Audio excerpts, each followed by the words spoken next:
বিএনপিকে আমরা আশা করি নাই। আমরা সেদিনে আমিরে জামাত ডাক্তার শফিকুর রহমানের নেতৃত্বে সিদ্ধান্ত গ্রহণ করেছি, আমরা প্রথমে ভুল ধরিয়ে দেব, আমরা প্রতিবাদ করব, তাতেও যদি সমাধান না হয় তাহলে ইনশাআল্লাহ প্রতিরোধ করা হবে। অতএব আমি আজকের এই ইফতার মাহফিল থেকে 11 দলীয় নেতৃবৃন্দ সহ বন্ধুপ্রতিম যারা উপস্থিত রয়েছেন তাদেরকে স্মরণ করিয়ে দিতে চাই, সংসদ থেকে রাজপথ, প্রয়োজনে প্রতিবাদ থেকে প্রতিরোধ, এটাই হবে আমাদের আগামী দিনের পথ চলার পাথেয়। সম্মানিত সাথী এবং বন্ধুগণ, আপনারা জানেন দ্রব্যমূল্যের ঊর্ধ্বগতি, সমঝোতার চাঁদাবাজি, দলীয়করণ প্রশাসনিকভাবে প্রত্যেকটা জায়গায় শুরু হয়েছে।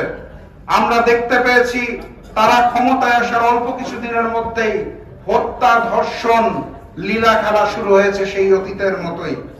এবং আওয়ামী লীগকে পুনর্বাসন করার জন্য বাংলাদেশের বিভিন্ন জেলায় আওয়ামী লীগের অফিস উদ্বোধন করে দেওয়া হয়েছে। এই নতুন গণতান্ত্রিক বাংলাদেশে এই নতুন বিএনপিকে আমরা আশা করি নাই। আমরা দেখতে পেয়েছি এই বিএনপি ক্ষমতায় আসার পরপরই